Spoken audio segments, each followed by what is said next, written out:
The issue of the quality of petroleum products in circulation in Nigeria is still a topic of discussion. So it's not just Dangote that is talking about this. We've been talking to Dangote on this. Now, there's also an allegation on Matrix Energy Limited. And so our correspondent, our energy correspondent, Lou Phillips, had a sit-down conversation with the Chief Executive Officer of Matrix Energy Limited on this. We've been seeing that as either you or the entity being responsible for the hazardous petroleum product, this time around diesel, that has flooded the Nigerian market. Are you involved in this kind of business? Thank you so much. We're in business now for 20 years, and we have never brought in any product that is either hazardous or off-spec. And we will never do that because we love this country. And everything is not about money. Matrix Energy stands for quality. We are professional people, and we are people that we have in-depth knowledge of the market, and we've always make use of our expertise. So in doing whatever we do, we stand in for quality. We leverage on our asset, and we also leverage on our relationship with most especially our customers, who are the one that patronizes us and uses our product. Can you help us make a sense of where the problem is and why we have this kind of conversation going on right now as regards, first of all, diesel supply, diesel distribution, diesel availability, and pricing? I came into this industry by end of 2004.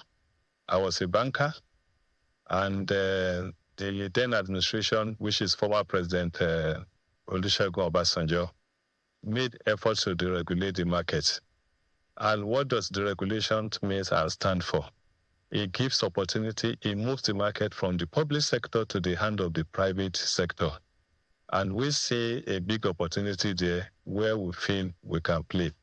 When the market is deregulated, it means it's a factor of demand and supply, willing buyer, willing seller. And since the market of diesel, which is called AGO, jet, kerosene, has been LPG fully deregulated, that is why you have seen so much progress in that market, because you've seen a lot of depots that came in across the country. You've seen a lot of investment in people buying vessels, people investing in storage facilities and all the rest, which is the best thing that has happened to the country, that today you can trade your diesel, you can trade your other deregulated product. It's a factor of your capacity, it's a factor of your ability to convince the buyers. It's a buyer's market, not actually seller's market. So you see, anybody can bring in diesel, but, government then will have DPR. DPR responsibility was to ensure that the quality of the product that comes in meets the country requirement. And now that we have NMDPRA, who are the regulators in the downstream, and we have NUPRC, who is the regulator for upstream, their primary responsibility is to license us to bring in product anywhere. As at now, in terms of the economic term, we are all feeling from M, which is import into the country. So it is the sole responsibility of NMDPRA to ensure that the standard, the specification given to all the importers, will comply with it. And in a situation whereby you bring in product that is not that, you can't even discharge that product. Yeah. You talk about why the noise now. You know that OPEC has been cutting productions, they reduce production. At times, they say they are maintaining the production. What it means is that the balance of trade, the volume of product that are being produced, maybe probably is in excess of what the global world required.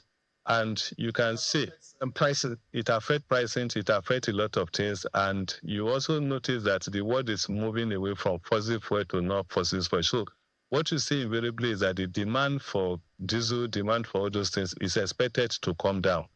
And another thing I can tell you as well is that by this particular time in the country, you know, the demand and supply play a significant role in determining what the price is and what the reaction of the end users. And anytime you see the price is so high, people are very cognizant of what they do. A lot of people now don't even use diesels in their houses or even in the factory. They check it. Everybody says when you don't need it, you don't make it into use. So I don't see reason why there should be noise. The market is free, it's fully regulated. There's nobody is taking any hit.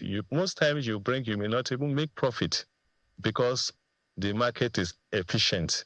You have to sell what you buy, and at times you sell at a loss. Why are you still in that business if it's not a high-sounding, mega money-making business? I mean, what's the business model that is guiding the business and involvement in diesel sales? This is our career. This is what we do. We love doing it. We have good customers. We sell to the blue chip companies. We sell to the big construction companies in the country. There's no single construction company today that doesn't buy from us. Our stations across the Federation, we sell a lot. I know what my stations sell. I know what I sell daily. I've seen some towns that people go as far as going 1 kilometer to go and buy from us. Because why? We don't compromise on quality and we don't cheat people. Our 1 liter is 1 liter. And we love doing it. We've invested heavily. Today, Matrix has 4 vessels. We bought our first vessel in 2009. And the last 2 vessels we bought was 2017. So we have invested heavily. Our 4 vessels can carry 166,000 metric tons of product at any particular point in time. And we are one of the largest charterer of vessels in the Gulf of Guinea.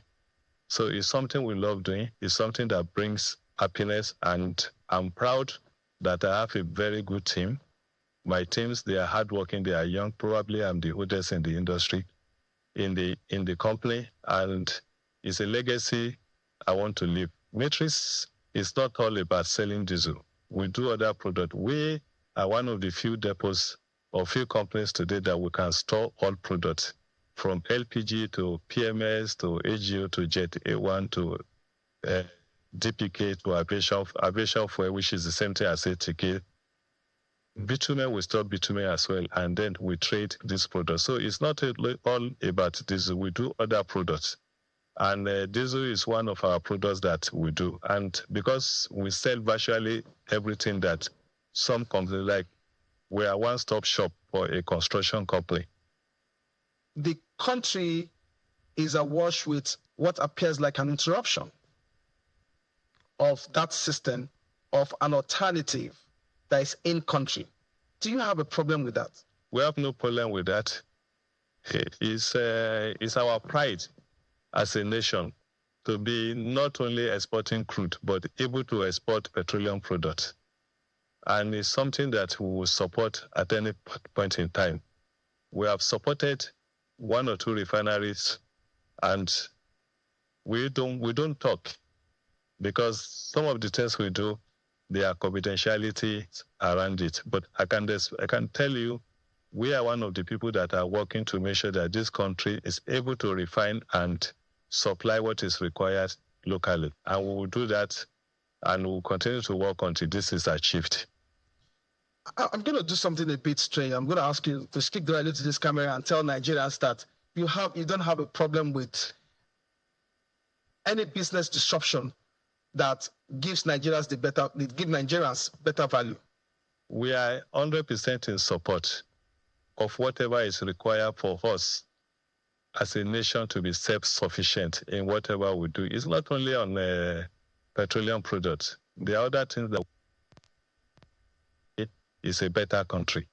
So we will never work with whoever that want to sabotage or create an environment for the country that is unconducive for investors and new investment to come into the country.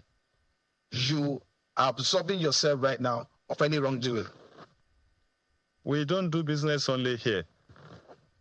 Today we are registered and we do business with the international oil companies. We do business with the big trading company and even with the national oil companies, not only here. We know what it takes. Compliance is key to us. We have no reason or justification for us to engage in those kind of practices. We have a strong quality assurance department. We have a robust lab. We are very hard when it comes to quality assurance. We stand for integrity and we are very professional in what we do. It's not only oil we sell.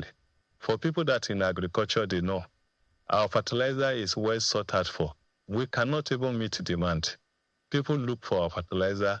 If you take our fertilizer to anywhere in the world to test, you know what if you say it's 20-10-10 is 20-10-10. Our 50 kg is 50 kg. It says Matrix is a strong brand today. We sell at premium because we don't disappoint and we don't have any history. Something you can confirm. None of our stations, even when with all this blackmail, cheap blackmail, our sales has even gone up. That is the honest truth. It's a blessing for us because people that don't buy from us before, they buy from us. I have received several emails from people and we even get more inquiry from people now on how we can supply them. We don't get involved. You can go to any of our stations or go to our depot. Is free. NMDPRA, they are doing a good job and we should not allow people to interfere and to scare the regulators in doing what they're supposed to do.